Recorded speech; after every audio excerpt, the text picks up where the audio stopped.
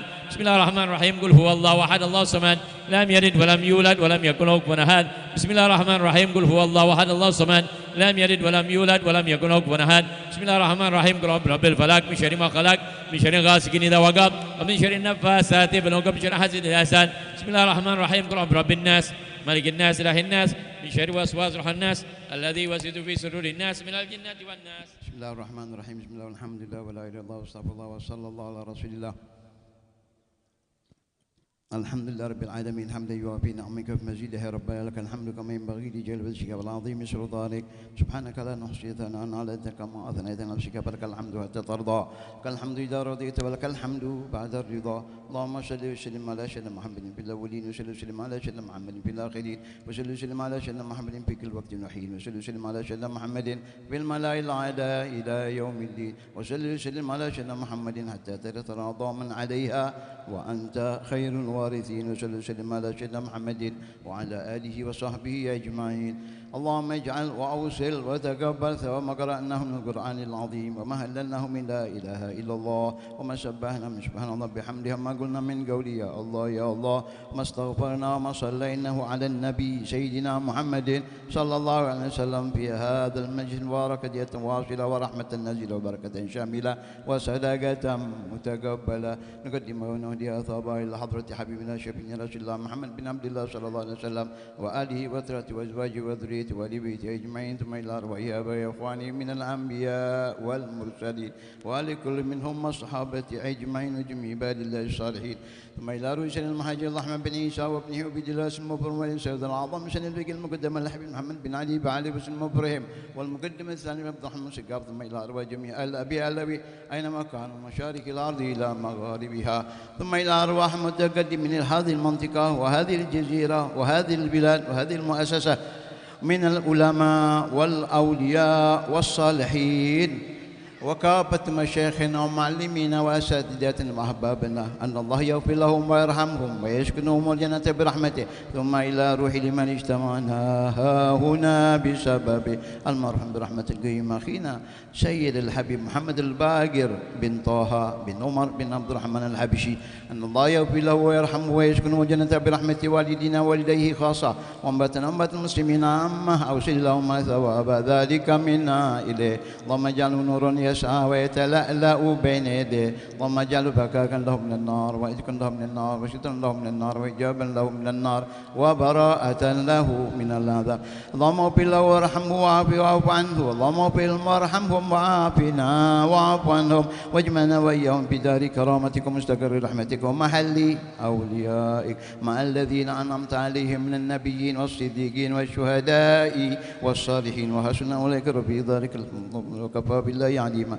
ربنا اغفر لنا ولإخواننا الذين سبقونا بالإيمان ولا تجعل في قلوبنا غلا للذين آمنوا ربنا إنك رؤوف رحيم. ربنا آتنا في الدنيا حسنة وفي الآخرة حسنة وقنا عذاب النار. وصلى الله على سيدنا محمد وعلى آله وصحبه وسلم. الحمد لله رب العالمين بسر الفاتحة.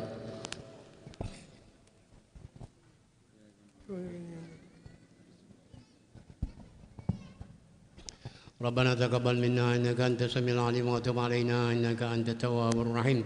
ربنا آتنا في الدنيا حسنة وفي الآخرة حسنة وقنا عذاب النار. دعواهم سبحانك الله وتحيتهم فيها السلام وآخر دعواهم أن الحمد لله رب العالمين.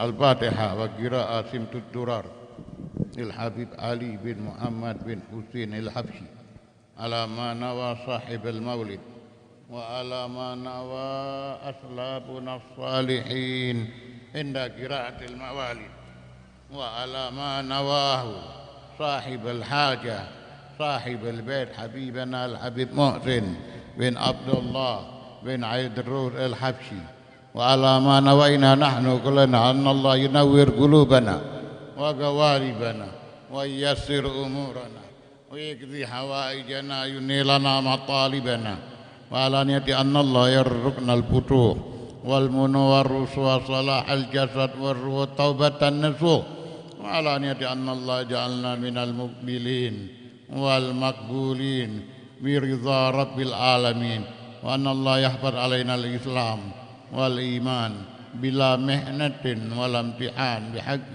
سيدي ولد عدنان وعلى نية أن الله يصلح النيات والمقاصد ويدخل نياتنا في نياتهم على هذه النيات وعلى كل نية صالحة محمد النبي محمد المصطفى صلى الله عليه وسلم الفاتحة. الحمد لله رب العالمين الرحمن الرحيم مالك يوم الدين إياك نعبد وإياك نستعين اهدنا الصراط المستقيم صراط الذين أنعمت عليهم غير المغضوب عليهم ولا الضالين آمين. بسم الله الرحمن الرحيم. يا ربي صل على محمد يا ربي صل عليه وسلم. يا ربي صل على محمد يا ربي صل عليه وسلم. يا ربي صل على محمد أشرف بدر في الكون أشراق. يا ربي صل على محمد يا ربي صل عليه وسلم. يا ربي صل على محمد أكرم داع يدعو إلى الحق. يا ربي صل على محمد يا ربي صل عليه وسلم. يا ربي صل على محمد المصطفى الصادق المصدق. يا ربي صل على محمد يا ربي صل عليه وسلم. يا ربي صل على محمد أحلى الورى منطقا وأصدق. يا ربي صل على محمد يا ربي صل عليه وسلم. يا ربي صل على محمد أفضل من بالتقى تحقق. يا ربي صل على محمد يا ربي صل عليه وسلم. يا ربي صل على محمد واجمع من الشمل ما تفرق. يا ربي صل على محمد يا ربي صل عليه وسلم. يا ربي صل على محمد واصلح وسهل ما قد تعوق. يا ربي صل على محمد يا ربي صل عليه وسلم. يا ربي صل على محمد وافتح من الخير كل مغلق. يا ربي صل على محمد يا ربي صل عليه وسلم. يا ربي صل على محمد وآله ومن بالنبي تعلق. يا ربي صل على محمد يا ربي صل عليه وسلم. يا ربي صل على محمد وآله ومن للحبيب يعشق. يا ربي صل على محمد يا ربي صل عليه وسلم. يا ربي صل على محمد ومن بحبل النبي توثق. يا ربي صل على محمد يا ربي صل عليه وسلم. يا ربي صل على محمد يا ربي صل عليه وسلم. يا ربي صل على محمد يا ربي صل عليه وسلم. بسم الله الرحمن الرحيم. إنا فتحنا لك فتحا مبينا ليغفر لك الله ما تقدم من ذنبك وما تأخر ويتم نعمته عليك ويهديك صراطا مستقيما وينصرك الله نصرا عزيزا. لقد جاءكم رسول من أنفسكم عزيز عليه ما عنتم حريص عليكم بالمؤمنين رؤوف رحيم. فإن تولوا فقل حسبي الله لا إله إلا هو عليه توكلت وهو رب العرش العظيم. يا أيها النبي إنا أرسلناك شاهدا ومبشرا ونذيرا وداعيا إلى الله بإذنه وسراجا منيرا وبشر المؤمنين بأن لهم من الله فضلا كبيرا.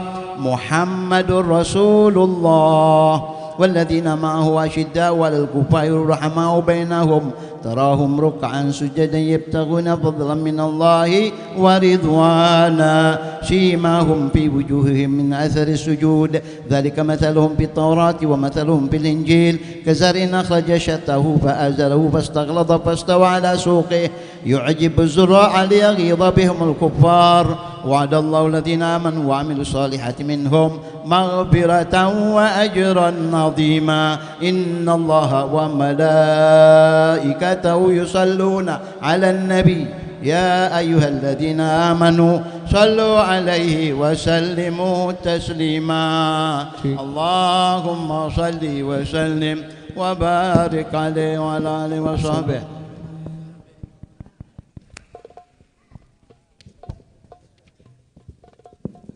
اللهم صل وسلم وبارك عليه وعلى آله وصحبه.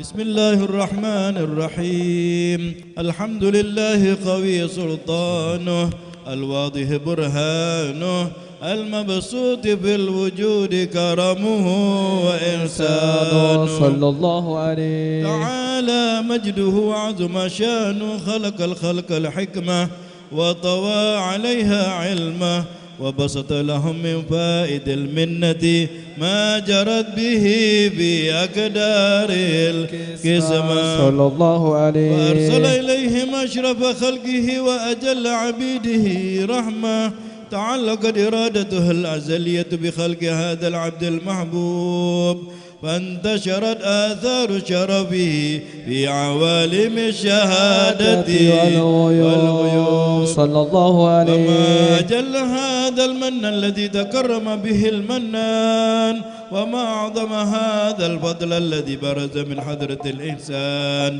صورة كاملة ظهرت في هيكل محمود فتعطرت بوجودها أكناف الوجود وطرزت برد العوالم بطراز التكريم. اللهم صل وسلم أشرف الصلاة والتسليم على سيدنا ونبينا محمد الرؤوف الرحيم.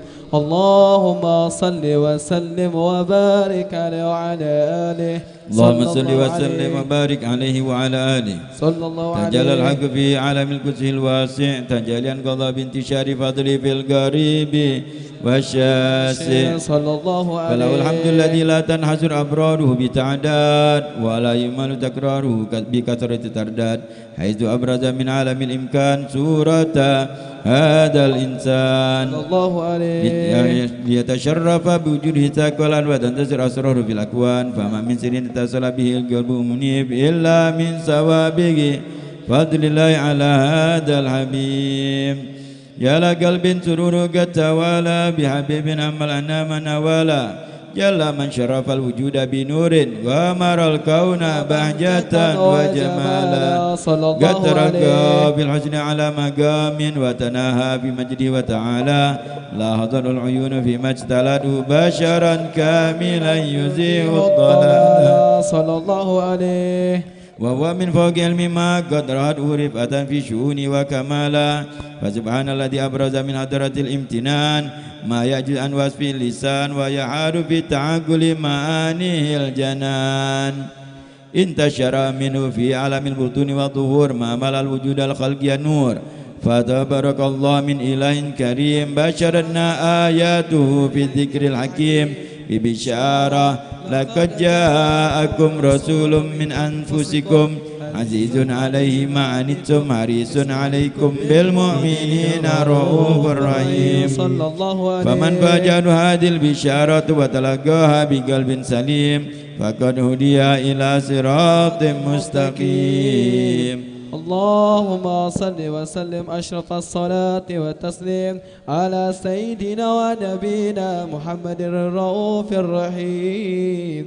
اللهم صل وسلم وبارك عليه وعلى آله. صلى الله عليه. اللهم صل وسلم وبارك عليه وعلى آله وصحبه. أشهد أن لا إله إلا الله وحده لا شريك له شهادة يعرب بها اللسان عما تضمنه الجنان من التصديق بها والعذآن صلى الله عليه. تثبت بها في الصدور من الإيمان قواعده وتلوه على أهل اليقين من سر ذلك الإذعان والتصديق شواهده. صلى الله وأشهد عليه. أن سيدنا محمد العبد الصادق في قوله وفعله والمبلغ عن الله ما أمره بتبليغ لخلقه من فرضه ونفله عبد أرسله الله للعالمين بشيرا ونذيرا فبلغ الرسالة وأدى الأمانة وهدى الله به من الأمة بشرا كثيرا فكان في ظلمة الجهل للمستبصرين سراجا وقمرا منيرا وما أعظمها من منة تكرم الله بها على البشر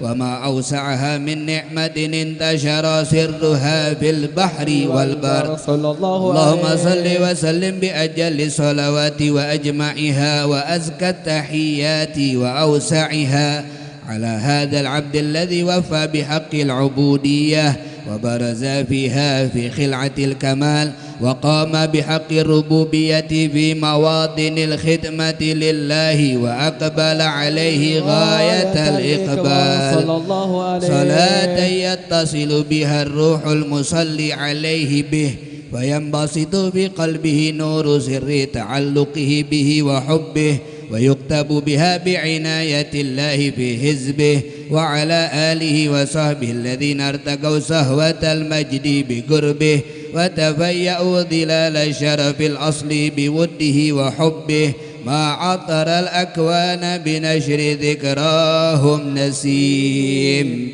اللهم صل وسلم أشرف الصلاة والتسليم على سيدنا ونبينا محمد الرؤوف الرحيم اللهم صل وسلم وبارك عليه وعلى آله صلى الله عليه اللهم صل وسلم وبارك عليه وعلى آله وصحبه أما بعد فلما تعلقت إرادة الله في العلم القديم بظهور أسرار التخصيص للبشر الكريم بالتقديم والتكريم نفذت القدرة الباهرة بالنعمة الواسعة والمنة الغامرة فانفلقت بيدة التصوير في العالم المطلق الكبير عن جمال مشهود بالعين حاو لوصف الكمال المطلق والحسن التام والزين فتنقل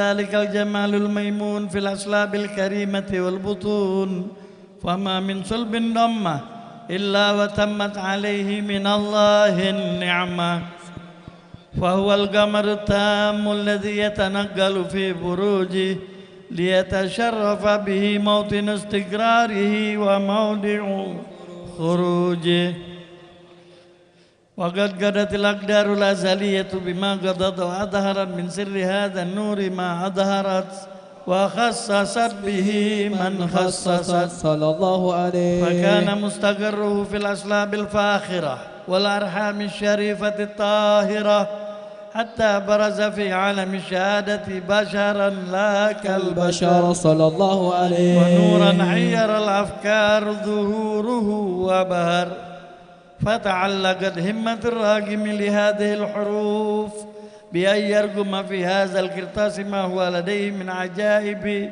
ذلك النور المعروف صلى الله عليه وإن كانت الألسن لا تفي بعشر مشار أوصاف ذلك الموصوف تشويقا للسامعين من خواص المؤمنين وترويحا للمتعلقين بهذا نور المبين صلى الله عليه وإلا فأنا تعرب الأقلام عن شؤون خير الأنام ولكن هزني إلى تدوين ما حفظته من سير أشرف المخلوقين وما أكرم الله به في مولده من الفضل الذي عمل العالمين صلى الله عليه وبقيت رايته في الكون منشورة على مر الأيام والشهور والسنين داعي التعلق بهذه الحضرة الكريمة ولائج التشوق إلى سماء أوصافها العظيمة ولعل الله ينفع به المتكلم والسامع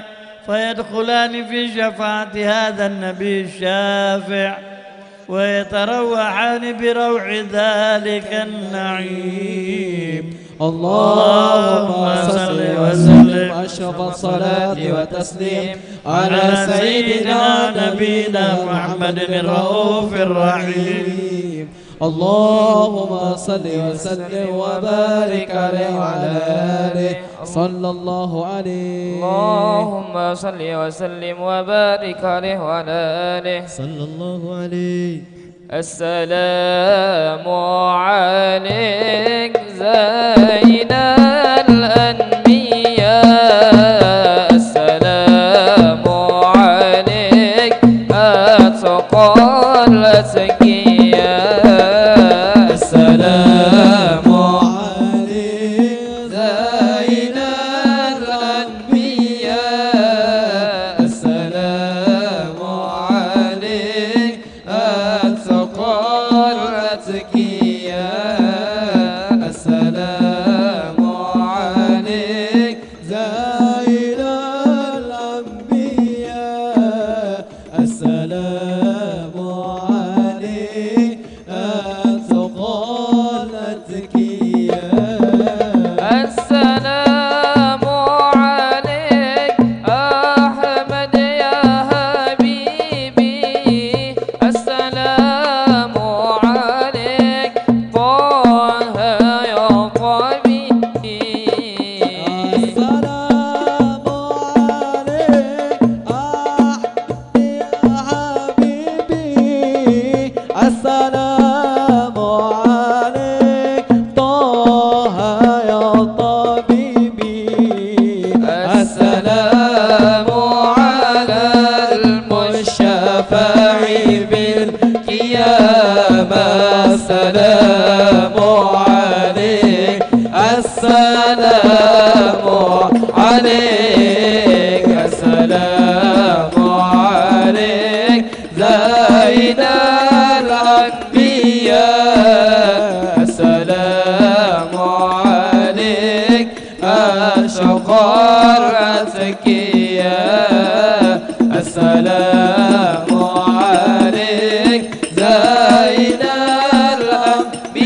الأنبياء السلام عليك أشقى الأتقياء السلام عليك أحمد يا محمد السلام عليك طه يا ممجد السلام عليك أحمد يا محمد السلام عليك طه يا ممجد السلام على المظلل بالغمام السلام عليك السلام عليك السلام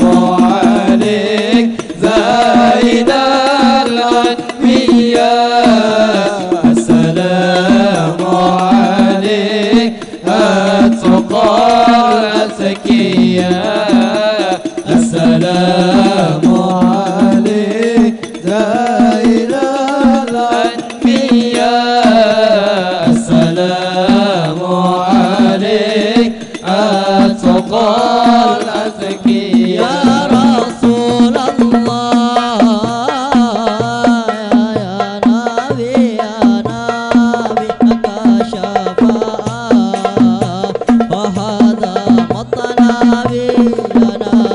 يا رسول الله يا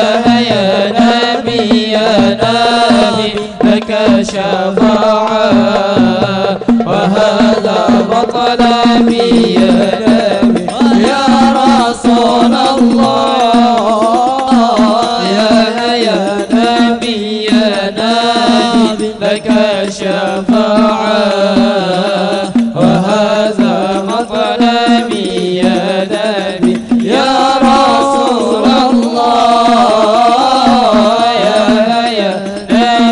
يا نبي لك شفاعة وهذا مطلبي يا نبي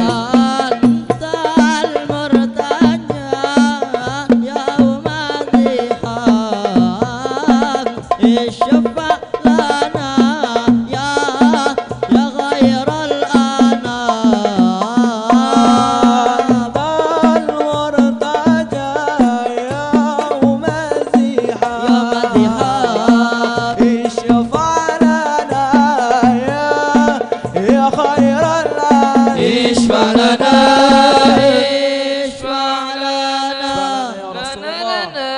يا حبيبنا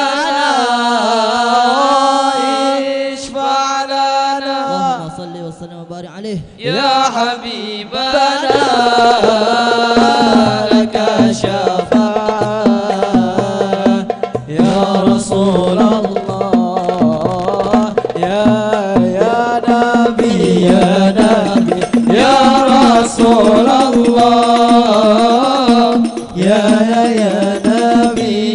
نبي لك شفاعة وهذا مطلبي يا نبي يا رسول الله يا نبي لك شفاعة وهذا مطلبي يا نبي.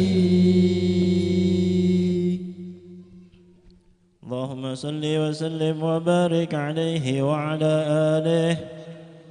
وقد عان للكلم أن يخذ ما حركته فيه العنامل مما استفاده الفحم من صفات هذا العبد المحبوب الكامل صلى الله عليه وشمائله التي هي أحسن الشمائل. وهنا حثنا أن نثبت ما بلغ إلينا في شأن هذا الحبيب من أخبار وآثار صلى الله عليه. تشرف بكتابته القلم والقرطاس وتتنزه في حدائقه الأسماع والأبصار. وقد بلغنا في الأحاديث المشهورة أن أول شيء خلقه الله والنور المودع في هذه السورة صلى الله عليه. فنور هذا الحبيب أول مخلوق برز في العالم ومنه تفرع الوجود خلقا بعد خلق فيما حدث وما تقادم صلى الله عليه. وقد أخرج عبد الرزاق بسنده عن جابر بن عبد الله الأنصاري رضي الله عنهما قال: قلت يا رسول الله بأبي وأمي أخبرني عن أول شيء خلقه الله قبل الأشياء. قال: يا جابر إن الله خلق قبل الأشياء نور نبيك محمد صلى الله عليه وسلم من نوره صلى الله عليه. وقد ورد من حديث أبي هريرة رضي الله عنه أنه قال: قال رسول الله صلى الله عليه وسلم: كنت أول النبيين في الخلق وآخرهم في البعث صلى الله عليه. وقد عدد الروايات بأنه أول الخلق وجودا وأشرفهم مولودا. ولما كانت السعادة الأبدية لها ملاحظة خفية اختصت من شاءت من البرية بكمال الخصوصية صلى الله عليه. واستودع هذا النور المبين أصلاب وبطون من شرفته من العالمين. فتنقلت هذا النور من صلب آدم ونوح وإبراهيم حتى أوصلته يد العلم القديم إلى من خصصته بتكريم أبيه الكريم عبد الله بن عبد المطلب ذي القدر العظيم، وأمه التي هي في المخاوف آمنة السيدة الكريمة آمنة. فتلقاه صلب عبد الله فألقاه إلى بطنها فضمته أحشاؤها بمعونة الله محافظة على حق هذه الدرة وصونها، فحملته برعاية الله كما ورد عنها حملا خفيفا لا تجد له ثقلا ولا تشكو منه ألما ولا عللا، حتى مر شهر بعد شهر من حمله وقرب وقت بروزه إلى عالم شهادة لتنبسط على أهل هذا العالم فيوضات فضله وتنتشر فيه آثار مجده الصميم. اللهم صل وسلم على محمد الرؤوف الرحيم. اللهم صل وسلم عليه. اللهم صل وسلم وبارك عليه وعلى آله.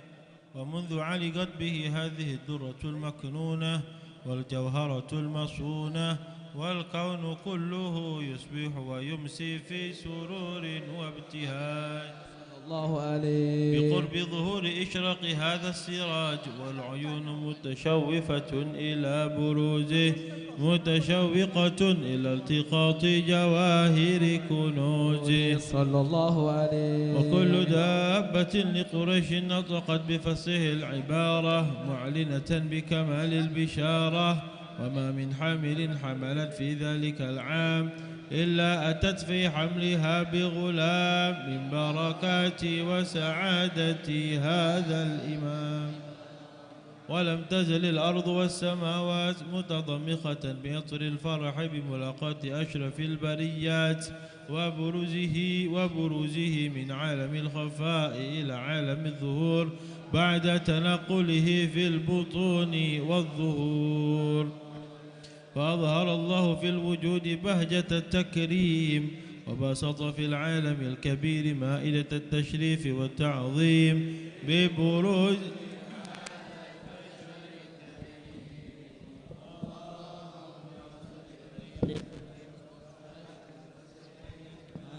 سيدنا ونبينا محمد الرؤوف الرحيم. اللهم صل وسلم وبارك عليه وعلى آله. اللهم صل وسلم وبارك عليه وعلى آله. فهنا قرب عوان ودي هذا الحبيب أعلنت السماوات والأرضون ومن فيهن بالترهيب، وأمطار الجود الله على أهل الوجود تسج، وألسنة الملائكة بالتبشير للعالمين تعد. سبحان الله والحمد لله لا إله إلا الله الله أكبر. سبحان الله والحمد لله ولا إله إلا الله والله أكبر. سبحان الله والحمد لله ولا إله إلا الله الله أكبر. والقدرة كشفت كنا هذا المستور ليبرز نوره كاملا في عالم الظهور، نورا فاق كل نور. وأنفذ الحق الحكم على من أتم الله عليه النعمة من خواص الأمة أن يحضر عند ودعه الأمة تعنيسا لجنابها المصعود ومشاركة لها في هذا سمات الممدود. فحضرت بتوفيق الله سيدة المريم والسيدة آسيا ومعهما من الحور العين من قسم الله له من الشرف بالقسمة الوافية. فأتى الوقت الذي رتب الله على حضوره وجود هذا المولود، فانفلق صبح الكمال من النور عن عمود، وبرد الحامد المحمود مذعن لله بالتعظيم والسجود. صلى الله على محمد صلى الله عليه وسلم. صلى الله على محمد صلى الله عليه وسلم.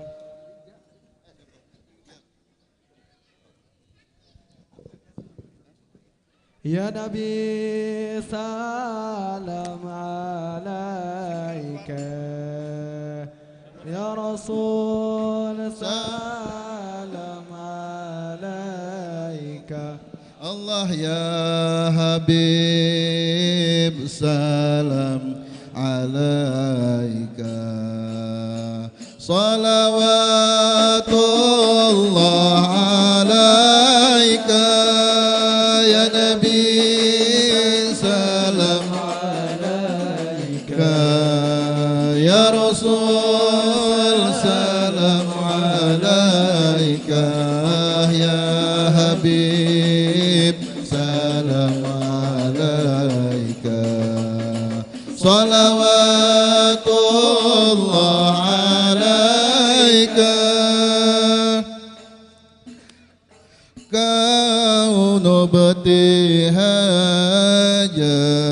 ابتهاجا بوجود المصطفى أحمد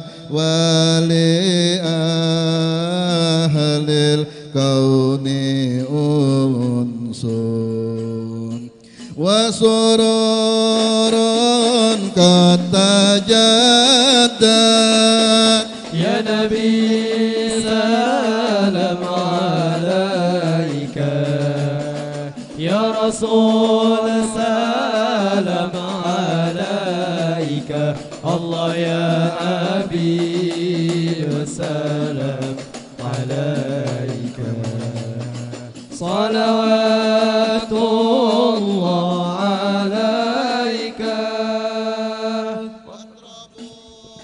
يا أهل المثاني فهدار اليمن غرا واستضيء بجمال فكفي الحسن تفرد يا نبي سلام عليك يا رسول سلام عليك الله يا حبيب سلام عليك صلوات الله عليك ولنا البشرى بسعد مستمر ليس يلفت حيث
والحسين صلى الله عليك يا نبي الله صلى الله عليك يا نبي الله صلى الله عليك يا نبي الله يا جد الحسن والحسين صلى الله عليه يا نبي فلربي كل همدي الله جل عن يحسوره العام الله إذ حبنا بوجود مصطفى الهادي محمد صلى الله عليك يا نبي الله صلى الله عليك يا نبي الله يا جد الحسن والحسين صلى الله عليه يا نبي صلى الله عليه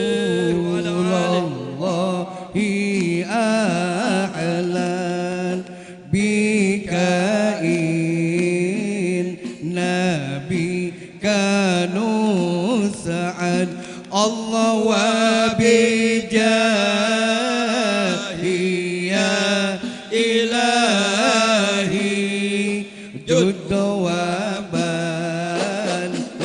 كل مقصود يا رسول الله إلينا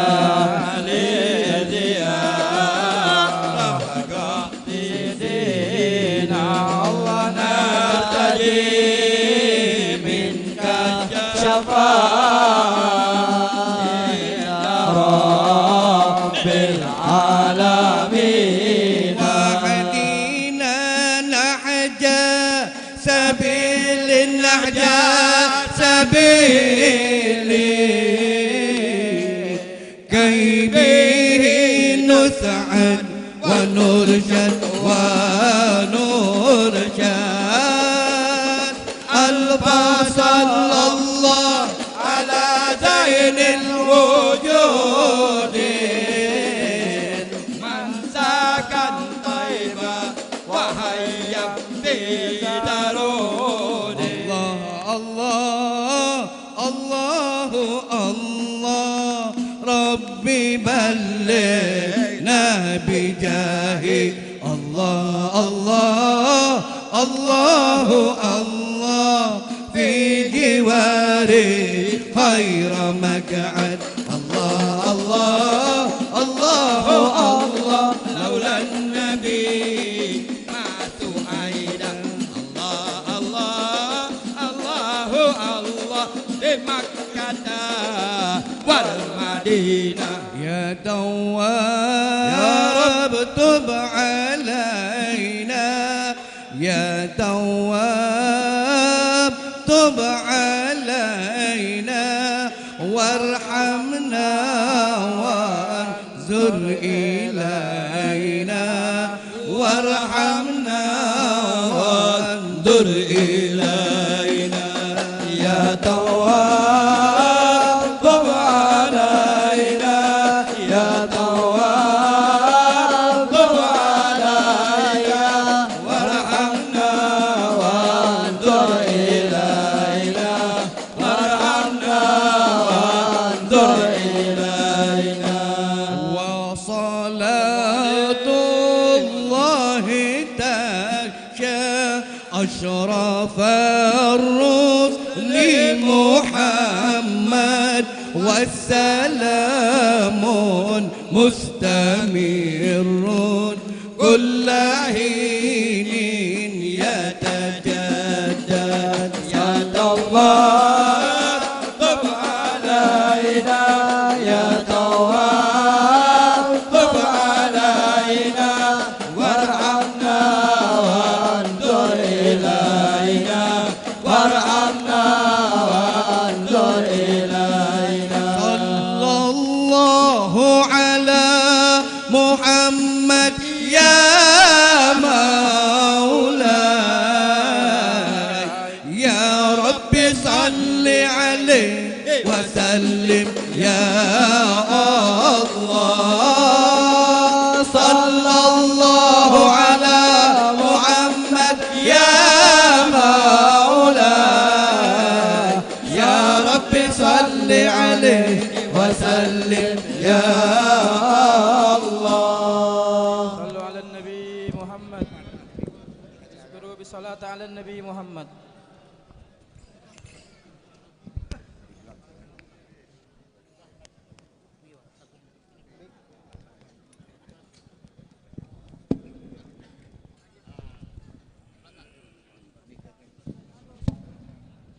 Bismillah, Assalamualaikum warahmatullahi wabarakatuh. Bismillah, walhamdulillah, wa la ilaha illallah, wa astaghfirullah, wa sallallahu ala rasulillah. Allahumma salli wa sallim ala Sayyidina Muhammadin sahibil busra, salatan tubashiruna biha wa ahlana wa auladana wa jami'a masyaikhina wa muallimina wa talabatina wa talibatina min yaumina hadha ila yaumil akhirah, amma ba'd. Para habaib, para jamaah tamu undangan, para muhibbin, para pejabat militer, Alhamdulillah,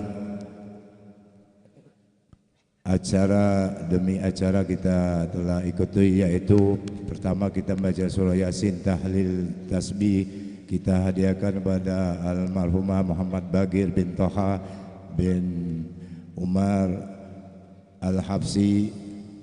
Dilanjutkan bacaan Maulid Simtud Duror yang dikarang oleh Habib Ali bin Muhammad bin Husin Al-Habsi. Dilanjutkan dengan magam. Maka acara selanjutnya ya acara satu pasang zuriat Rasulullah yang akan melaksanakan akad nikah pada siang hari ini pada tanggal 4 Muharram 1447 Hijriah bertepatan dengan tanggal 29 Juni 2025 Masehi. Kami mewakili petugas dari KUA Seberang Ulu 2 sudah izin di Kecamatan Sukarami sini. Alhamdulillah, antara As-Sayyid Abdurrahman bin Muhsin bin Abdullah Al-Habsi dengan seorang syarifah yaitu Fatimah Hanun binti Hamid bin Hasan bin Sahab Wali, ya, dalam hal ini yaitu saudara kandung sudah izin dari perempuannya kepada walinya. Dua orang saksi insyaallah akan tercatat di satu Al-Habib Idrus bin Alwi Al-Habsi, yang kedua Al-Habib Umar Abdul Aziz bin Abdurrahman bin Sahab. Namun kita semua di sini menjadi saksi di hadapan Allah Subhanahu wa taala. Untuk membaca khutbah nikah kami mintakan kepada Al-Habib Umar Abdul Aziz bin Abdurrahman bin Sahab. Mas kawinnya uang tunai Rp500.000. Demikianlah.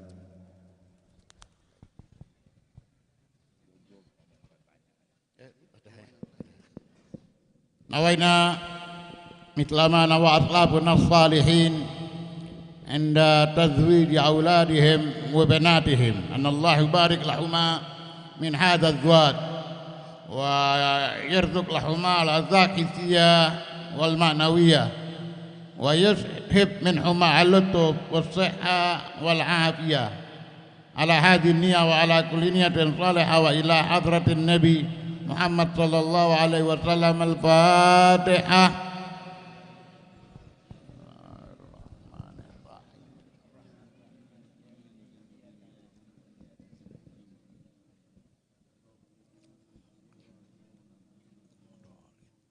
الحمد لله المحمود بنعمته المعبود بقدرته المرحوم من عذابه وسطوته المطاع بسلطانه النافذ أمره في سمائه وأرضه الذي خلق الخلق بقدرته وميزهم بأحكامه وعزهم لدينه وأكرمهم بسيدنا محمد صلى الله عليه وسلم.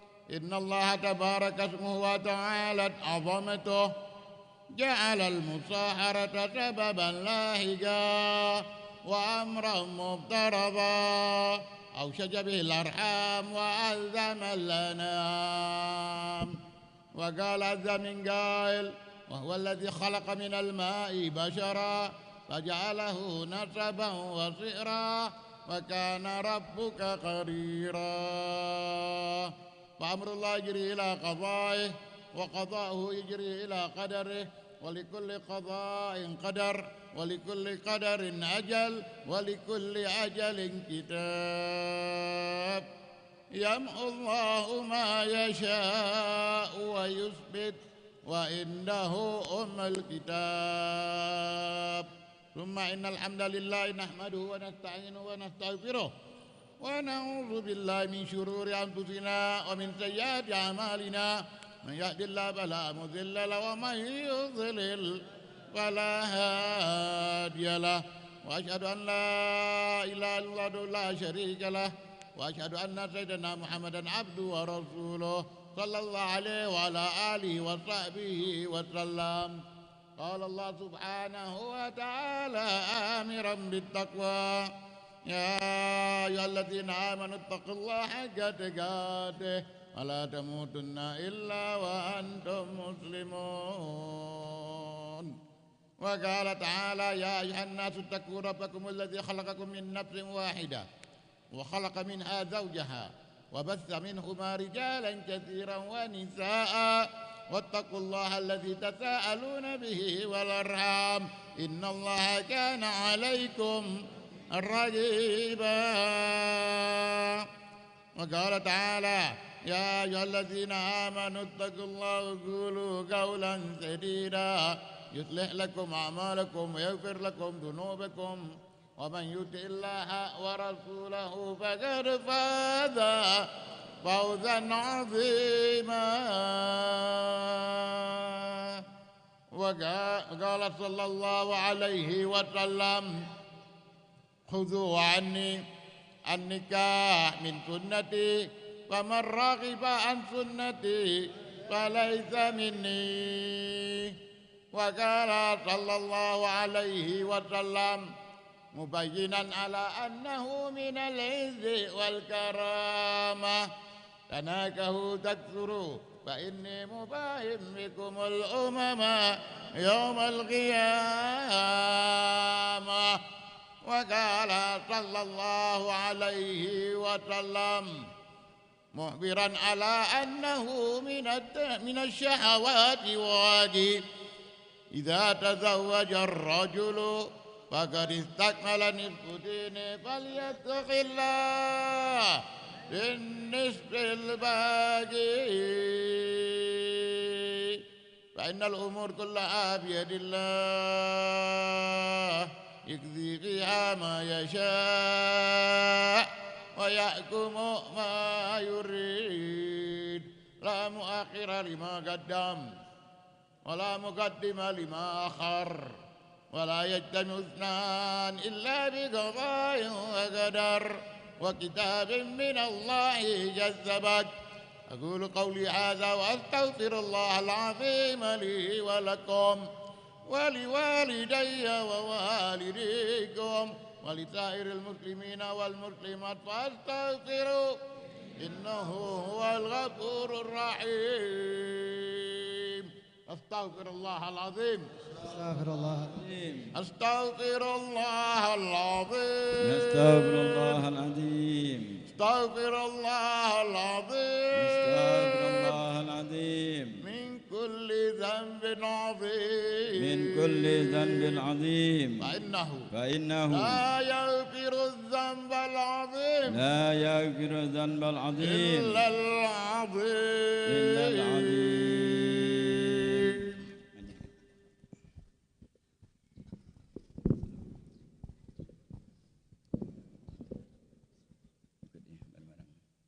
Bismillah.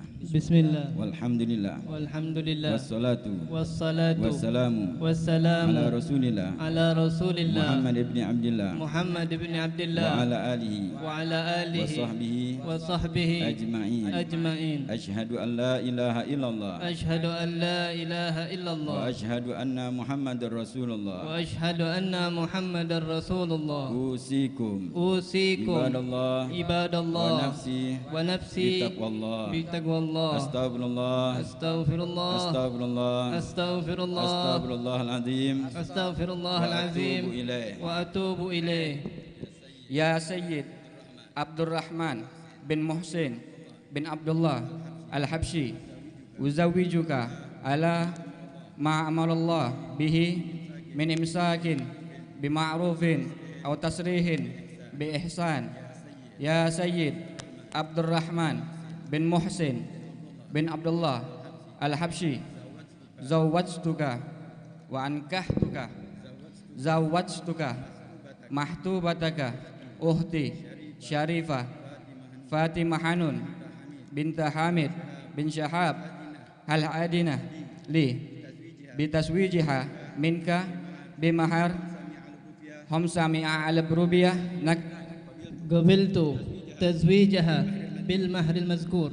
يا سيد عبد الرحمن بن محسن بن عبد الله الحبشي أنكحتك محتوبتك أختي شريفة فاطمة حنون بنت حامد بن شهاب العجنة لي في نكائها منك بالمهر المذكور قبلت نكاحها بالمهر المذكور يا سيد عبد الرحمن بن محسن بن عبد الله الحبسي زوجتك وأنكحتك محتوبتك أختي شريفة فاطمة حنون بنت حامد بن شهاب الأدنى لي في تزويجها ونكائها منك بالمهر 500,000 rupiah قبلت تزويجها ونكاحها بالمهر المذكور بسم الله الرحمن الرحيم بسم الله والحمد لله ولا اله الا الله واستغفر الله وصلى الله على رسول الله اللهم علق بينهما كما علقت بين ادم وحواء واللف بينهما كما علقت بين يوسف وزليخا واللف بينهما كما علقت بين ابراهيم وساره اللهم علق بينهما كما علقت بين نبينا محمد صلى الله عليه وسلم وخديجة الكبرى وعائشة الرضا وغيرهما واجعل بينهما المودة والرحمة وارزقهما الطيب الكثير إنه على ما يشاء قدير وبالإجابة جدير وصلى الله على سيدنا محمد وعلى آله وصحبه وسلم الحمد لله رب العالمين قبول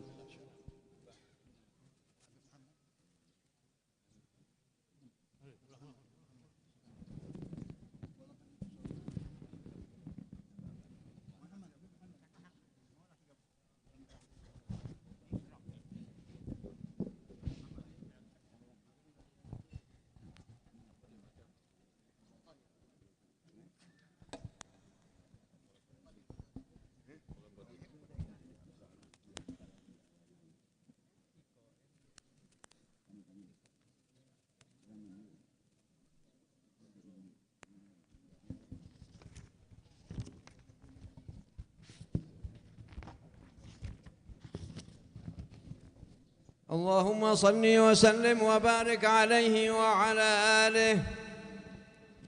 ولقد اتصف صلى الله عليه وسلم من محاسن الأخلاق بما تضيق عن كتابته بطون الأوراق.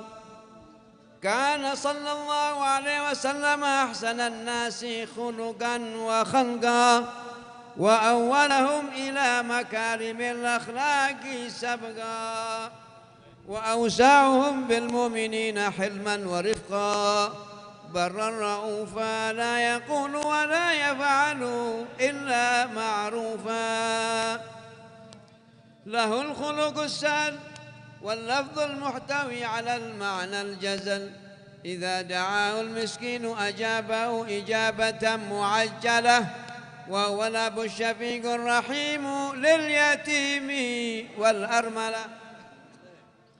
وله مع سنة أخلاق الهيبة القوية التي ترتعد منها فرائص الأقوياء من البرية.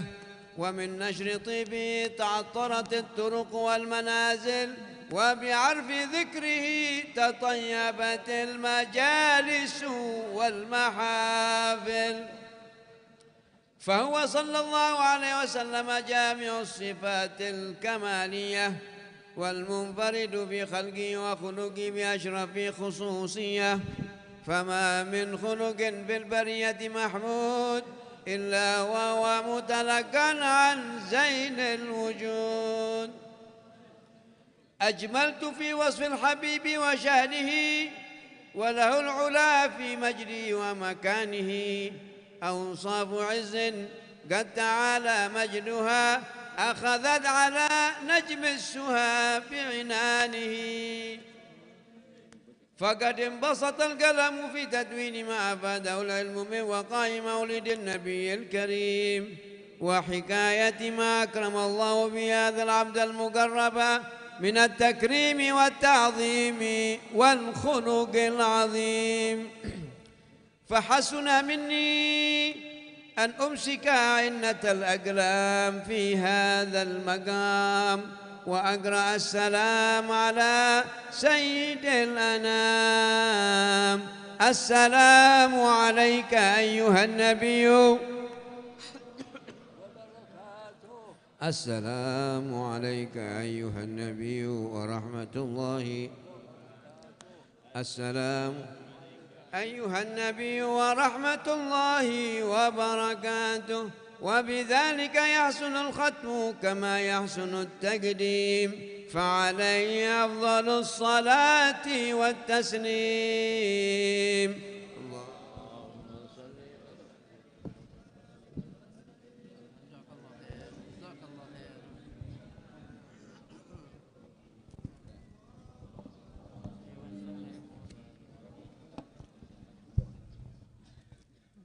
بسم الله الرحمن الرحيم. الحمد لله رب العالمين. اللهم صل وسلم على سيدنا محمد في الأولين، وصل وسلم على سيدنا محمد في الآخرين، وصل وسلم على سيدنا محمد في كل وقت وحين. اللهم صل وسلم على سيدنا محمد في الملأ الأعلى إلى يوم الدين. اللهم صل وسلم على سيدنا محمد وعلى آله وصحبه أجمعين. ولما نظم الفكر من دراري الأوصاف المحمدية عقودا، توجهت إلى الله متوسلا بسيدي وحبيبي محمد صلى الله عليه وآله وسلم أن يجعل سعيي فيه مشكورا وفعلي فيه محمودا، وأن يكتب عملي في الأعمال المقبولة، وتوجهي بالتوجهات الخالصة والصلات الموصولة. اللهم يا من إليه تتوجه الآمال فتعود ضافرة، وعلى باب عزته تحط الرحال فتغشاها منه الفيوضات الغامرة. نتوجه إليه بأشرف الوسائل لديك سيد المرسلين عبدك الصادق الأمين سيدنا محمد الذي عمت رسالته العالمين، أن تصلي وتسلم على تلك الذات الكاملة مستودع أمانتك وحفيظ سرك وحامل راية دعوتك الشاملة، الأب الأكبر المحبوب لك والمخصص بالشرف الأفخر في كل موطن من مواطن القرب ومظهر قاسم عملانك في عبادك وساكي كؤوس إرشادك لأهل ودادك.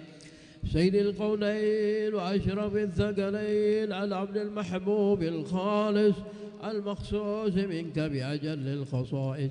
اللهم صل وسلم عليه وعلى آله وأصحابه وأهل حضرة اقترابه من أحبابه.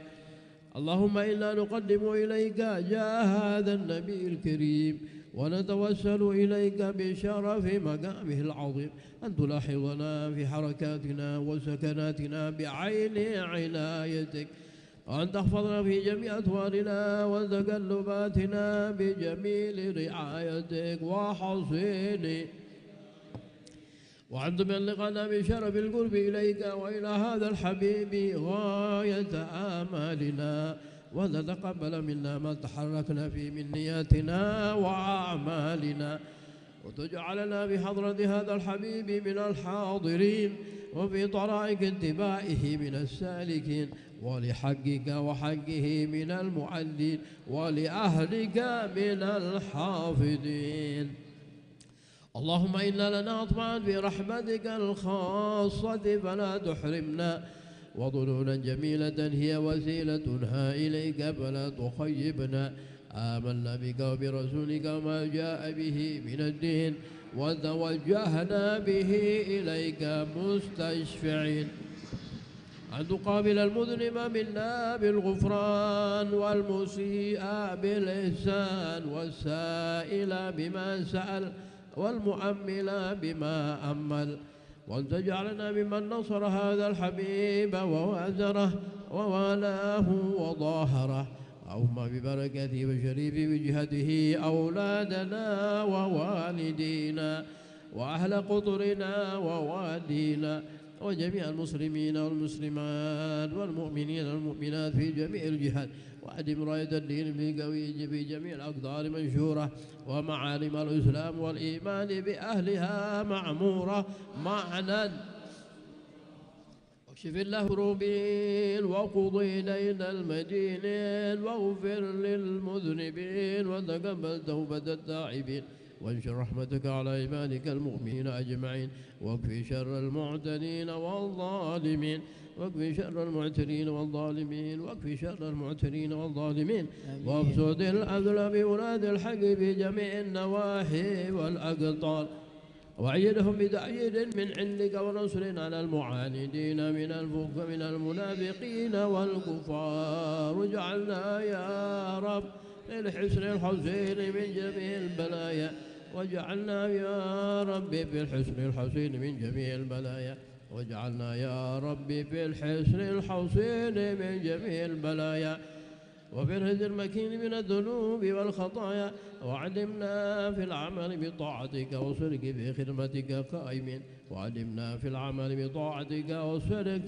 في خدمتك قائمين وعلمنا في العمل بطاعتك والصدق في خدمتك قائمين وإذا توفينا فتوفنا مسلمين مؤمنين واختم لنا منك بخير أجمعين وصل وسلم على هذا الحبيب المحبوب للأجسام والأرواح والقلوب وعلى آله وصحبه ومن إليه منسوب وآخر دعوانا أن الحمد لله رب العالمين سبحان ربك رب العزة عما يصفون وسلام على المرسلين والحمد لله رب العالمين بسر الفاتحة.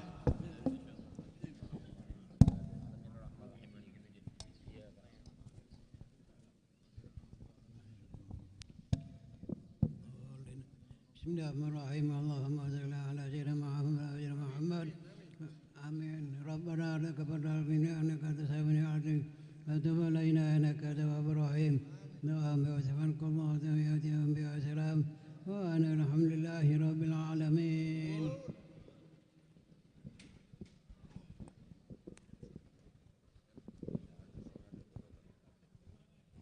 بسم الله الرحمن الرحيم أحييكم بالتحية الإسلام تحية أهل الجنان فتحيتهم فيها سلام سلام قولا من رب الرحيم السلام عليكم ورحمة الله تعالى وبركاته. بسم الله والحمد لله وصلى الله وسلم على سيدنا رسول الله سيدنا محمد ابن عبد الله وعلى آله وصحبه ومن والاه ولا حول ولا قوة إلا بالله العلي العظيم سبحانك لا علم لنا إلا ما علمتنا إنك أنت العليم الحكيم ربنا افتح بيننا وبين قومنا بالحق وأنت خير الفاتحين رب اشرح لي صدري ويسر لي أمري واحلل عقدة من لساني يفقه قولي وسدد لساني واهدي قلبي بحق النبي والآل صلى الله عليه وسلم عما بعد. حضرة المحترمين والمكرمين جميع الأساتذة الفضلاء والكرماء وأيها الحبائب حاضرين حاضرات مستمعين مستمعات yang senantiasa dirahmati oleh Allah Subhanahu wa taala.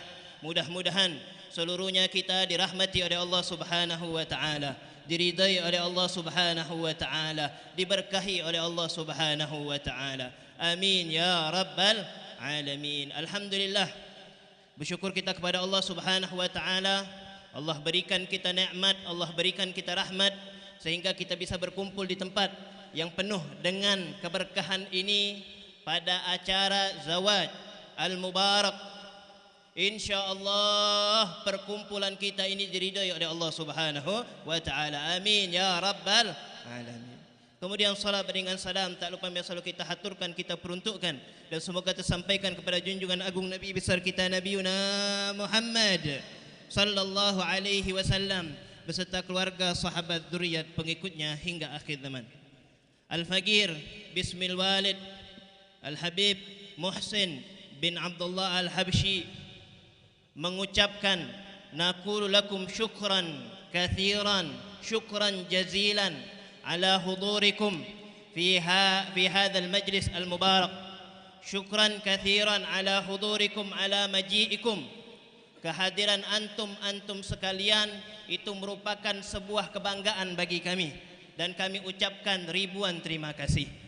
Kemudian kami juga meminta maaf bila mana di sana sini masih banyak kekurangan, masih banyak kealfaan baik dari segi penyambutan ataupun penempatan ataupun yang lainnya, kami minta dibukakan pintu maaf yang selebar-lebarnya, dan mudah-mudahan seluruhnya kita berada di dalam pandangan Allah Subhanahu wa ta'ala. Amin ya rabbal alamin.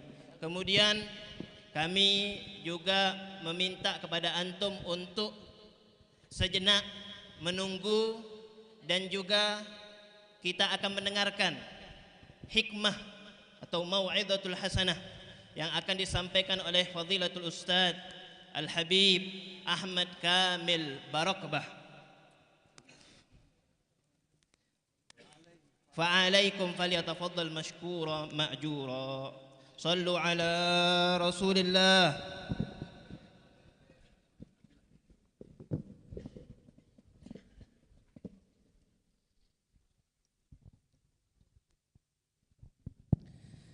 Bismillahirrahmanirrahim. Assalamualaikum warahmatullahi ta'ala wabarakatuh. Bismillahirrahmanirrahim. Alhamdulillahi rabbil alamin. Allahumma salli wa sallim ala sayyidina Muhammadin wa ala alihi wa sahbihi ajma'in. Subhanaka la ilma lana illa ma 'allamtana innaka antal alimul hakim. La ilaha illa anta subhanaka inni kuntu minadh dhalimin wa la haula wa la quwwata illa billahil aliyyil azim. Allahumma ya man maqalidul umur kulluha biyadihi wa ilaihi yarji'ul amru kulluhu. Ya fattahu ya alim, ya fattahu ya alim, iftah alaina fathan qariban ya arhamar rahimin. Amma ba'd. Alhamdulillah, para habaib, para asatidzah, para orang tua, hadirin ikhwan yang dirahmati oleh Allah Subhanahu wa taala, wabil khusus kedua keluarga besar daripada yang berbahagia pada hari ini, Al-Ustaz Al-Habib Abuya Muhsin bin Abdullah Al-Habsyi beserta Al-Habib Hamid bin Hasan bin Syahab, yang pada saat ini kita menyaksikan akan prosesi akad nikahnya. Kita ini saat ini berada di dalam satu keadaan daripada keadaan yang tidak akan lepas dari manusia.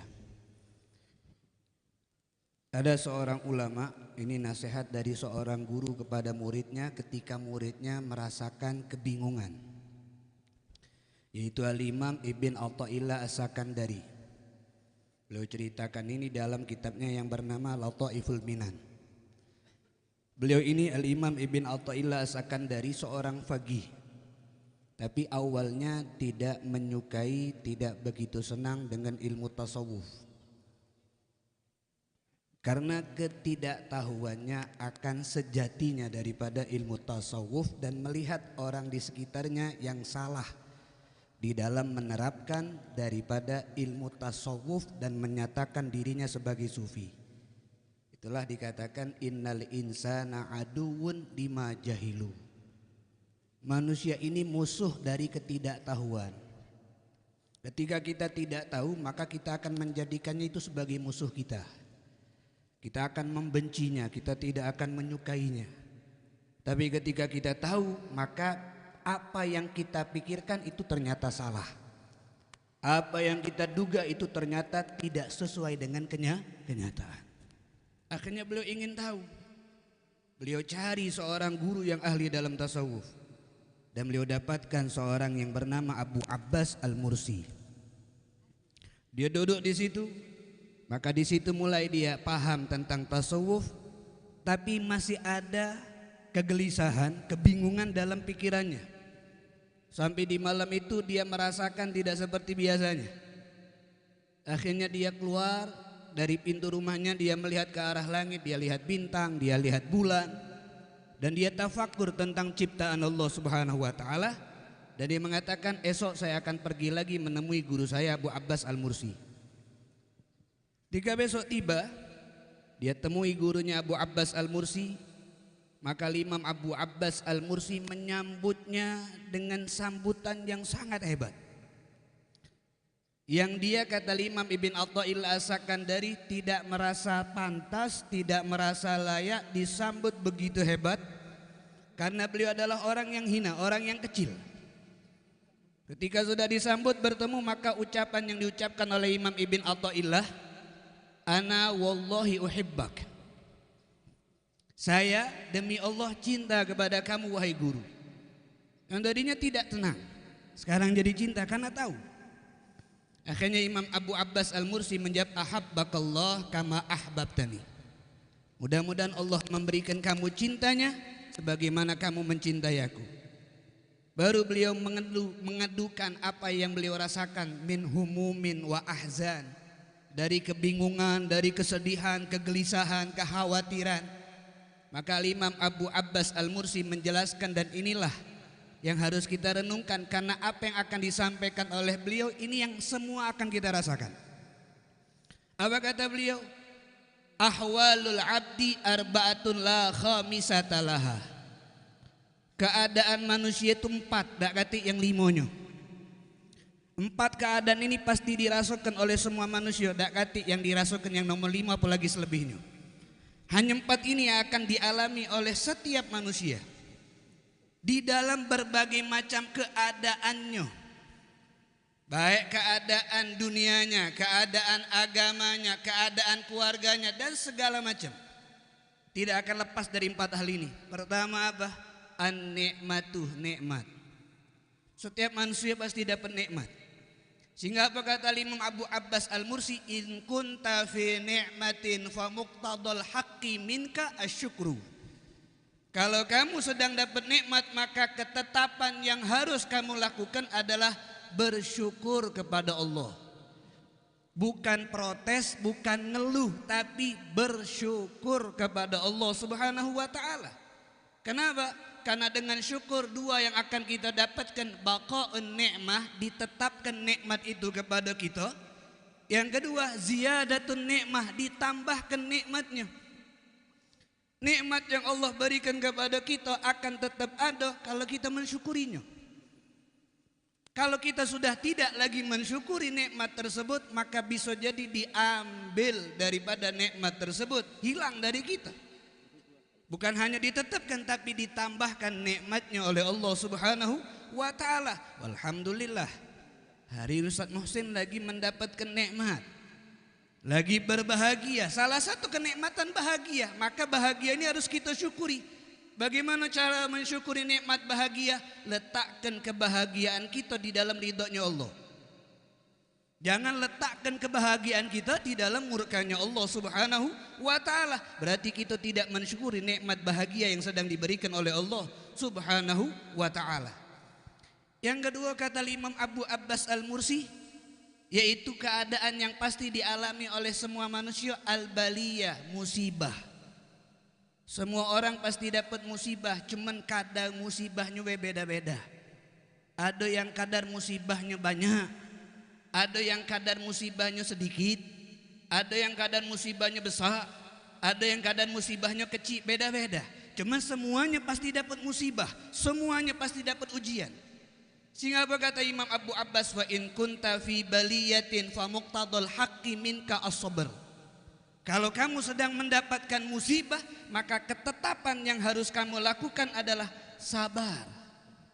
Makna sabar bukan berarti menyerah. Makna sabar yang dimaksud adalah as-sabat, tetap ada di jalan Allah. Jangan nyari jalan pintas.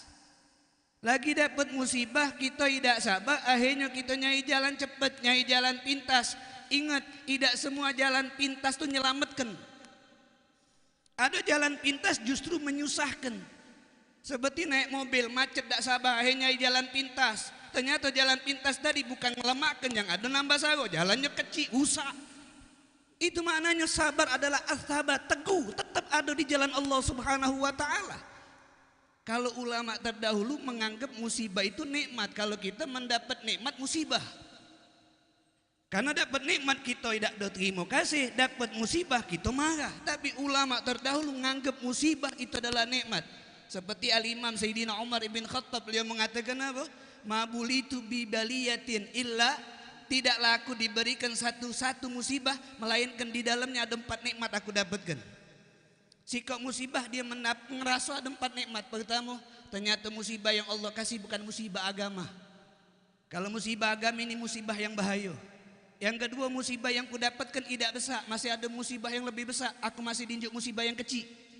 Yang ketiga, musibah ini aku tidak diharamkan untuk ridho nerimo dengan ketentuan Allah Subhanahu wa taala. Dan yang keempat, aku bisa dapat pahala dengan dinjuk musibah ini atas pahala sabar tadi. Innama yuwaffas sabiruna ajrahum bighairi hisab. Pahala sabar itu, inilah keadaan kita, perlu sabar. Yang ketiga, kata Imam Abu Abbas Al-Mursi, yaitu keadaan yang pasti dialami oleh kita, taat. In kunta fi taatin, sehingga kata beliau, kalau kita sedang berbuat taat seperti saat ini, kita sedang berbuat taat, berbuat ibadah, famuqtadal haqqi minka syuhudu minnatihi alaik, maka ketetapan yang harus kita lakukan adalah menyaksikan, menyadarkan kalau ini karunia Allah yang Allah berikan kepada kita, bukan karena hebatnya kita, bukan karena aku ini fulan, aku ini alim, aku ini soleh. La, ini semua karunia Allah.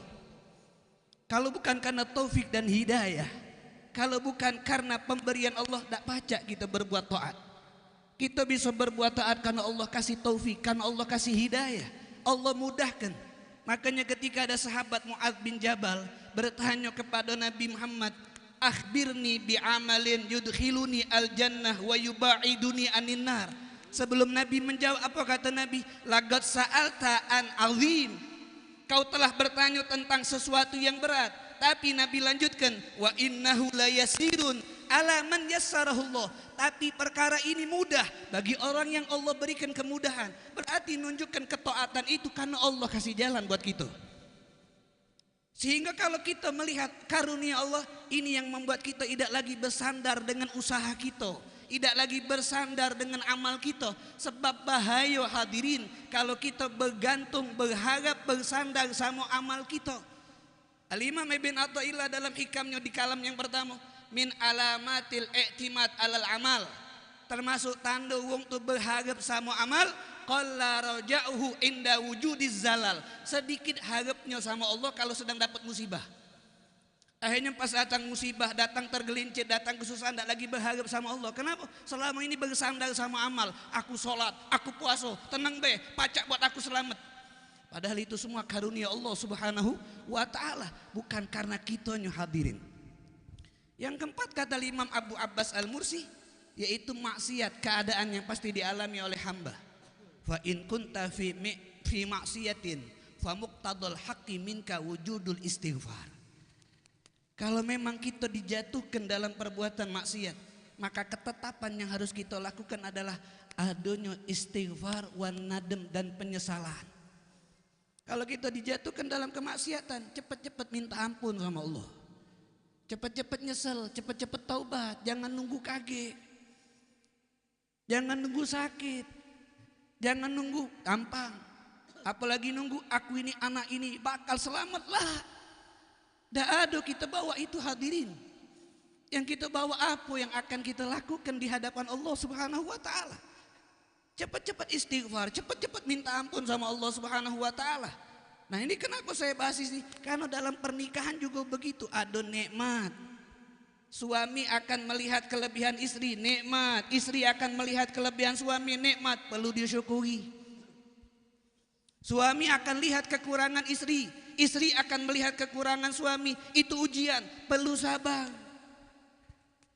Dan ketika dalam rumah tangga pasti ada ketaatan, maka suami istri harus melihat ketika bisa berbuat taat, bisa membuat istrinya menjadi istri yang baik. Jangan nyingok, inilah karena aku pacak didik dia. Bukan, tapi karena Allah berikan taufik kepada dia sehingga dia bisa jadi wanita solehah. Ketika dalam rumah tangga ada kesalahan, cepat-cepat kita berdua minta ampun sama Allah, cepat-cepat berdua taubat kepada Allah. Bukan saling nyala, kau galak berbuat dosa, kau, tapi tidak ada minta ampun sama Allah. Keadaan berlaku di setiap keadaan, sehingga setelah itu beliau pulang, dia ngerasakan lepas semua yang aku rasakan daripada kebingungan. Setelah berapa hari ketemu lagi dengan Abu Abbas Al-Mursi, ditanya kaifa halak, bagaimana kabarmu hai Ibn Athaillah? Kata Imam Ibn Athaillah, alhamdulillah keadaanku lebih baik. Tidak ada lagi yang kubingungkan, tidak ada lagi yang kusedihkan. Sehingga kata Imam Abu Abbas, ilzam, lazimi hal tersebut. Dan inilah yang harus kita lazimi. Saat dapat nikmat, syukur. Saat dapat bala, sabar. Ketika berbuat nikmat, saksikan ini karunia Allah. Saat kita jatuh dalam kesalahan, cepat-cepat minta ampun, cepat-cepat berbuat taubat kepada Allah Subhanahu wa taala. Bil khusus kalau pernikahan, kalau saya punya guru Habib Taufik itu selalu mengingatkan kepada kami sebagai muridnya, ketika melakukan satu hal, apalagi hal yang baik, luaskan pandangannya. Beliau itu selalu mengingatkan wasi'il masyhadakum, luaskan pandangan kalian ketika melakukan kebaikan. Jangan nyingok apa yang digawikan, tapi nyingok apa hasil dari yang digawikan. Itu selalu yang beliau nasihati kami ketika kami bertemu atau ketika kami berkumpul. Luaskan pandangan kamu. Ketika sama istri, jangan nyingok siapa bini nih, jangan nyingok siapa betino nih, tapi nyingok apa sih kebalik balasan dari kita baik sama bini. Begitu juga istri. Jangan nyingok lakinya, laki aku tidak benar, laki aku masih ada kurang. Jangan nyingok, tapi apa sih kebalik daripada kalau aku nurut sama laki? Apa sih balik alasan kalau aku taat sama laki aku? Luaskan pandangan. Jangan cetekkan pandangan kita terbatas sama ini dan itu. Kalau kita cetek, kita sama seperti wong munafik nyingok Nabi Muhammad sallallahu alaihi wasallam. Mali hada rasul yakulu ta'am wa yamshi fil aswaq. Ini madai seorang rasul makan, duduk di pasar. Madai rasul mah itu. Karena dia nyingok sisi basyariah, tapi tidak nyingok siapa di balik Nabi manusianya Nabi Muhammad sallallahu alaihi wasallam. Begitulah rumah tangga akan tenang, akan damai, akan harmonis. Kalau kita bukan nyingok sosok istri kita, bukan nyingok sosok pasangan kita, tapi yang kita jingok adalah dibalik kita baik sama dia, dibalik kita sabar sama dia, apa yang kita dapatkan. Kalau sabar sama betina wajar, karena Allah sudah ngomong, inna min azwajikum wa auladikum fitnah. Bini itu sebagai fitnah, ujian. Berarti ujian perlu sabar. Tidak usah kamu bingung kenapa harus sabar sama bini, karena ujian. Siapa tahu kita tidak pacak jadi wali dengan banyak sholat, sabar kamu bini jadi wali. Kalau tidak percaya mak mana sikap betino, tanya Ustaz Abdul Rahman. Ustaz Abdul Rahman paling ngerti tentang bab An-Nisa. Bagaimana sabarnya, tanya sama beliau. Karena anak juga dapat ilmu dari beliau. Nah, inilah bagaimana pentingnya kita hadirin masih masyhad, luaskan pandangan kita. Jangan terbatas sama ini. Ya mudah-mudahan kita dari ini semuanya membuat kita bisa jadi lebih semangat untuk mencari pahala. Apalagi yang Nabi katakan, khairukum li ahlihi wa ana khairukum li ahli. Sebaik-baiknya kalian kalau kalian baik sama keluarga kalian. Mudah-mudahan kita termasuk wong yang baik karena kita baik sama keluarga kita, baik sama istri kita, baik sama anak kita. Dan mudah-mudahan kita dibanggakan oleh Nabi besar Muhammad sallallahu alaihi wasallam. Dan mudah-mudahan Ustaz Muhsin dan anaknya diberikan kebahagiaan yang dunia wal akhirah. Dan mudah-mudahan kebahagiaan nular sama kita, sehingga keluar dari tempat ini kita selalu bahagia, selalu senang, selalu nyaman, dan riwaskan rezeki kita oleh Allah Subhanahu wa taala. Amin ya rabbal alamin. Mungkin ini yang bisa saya sampaikan, kurang lebihnya mohon maaf. Assalamualaikum warahmatullahi wabarakatuh.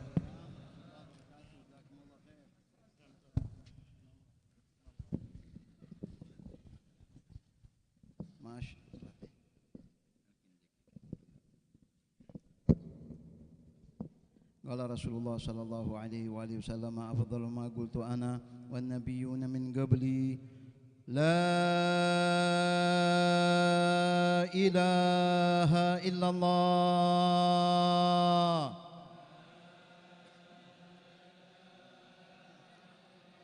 لا إله إلا الله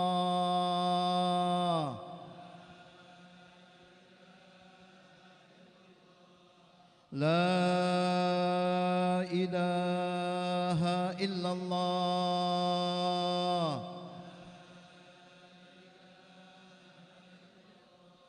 محمد رسول الله صلى الله عليه وسلم وشرف وكرم ومجد وعظم ورضي الله تعالى عن أهل بيته الطيبين الطاهرين وأصحابه الأكرمين وأزواجه الطاهرات أمهات المؤمنين وعلينا معهم وفيهم برحمتك يا أرحم الراحمين. اللهم اجعل جمعنا هذا جمع مرحوما وتبرقنا من بعده تبرقا معصوما ولا تجعلنا ومن معنا وحوالينا شقيا مطرودا ومعروما اللهم اجعلنا يا رب من الذين يستمعون القول فيتبعون أحسنه وصلى الله على سيدنا محمد وعلى آله وصحبه وسلم الحمد لله رب العالمين بسر الفاتحة.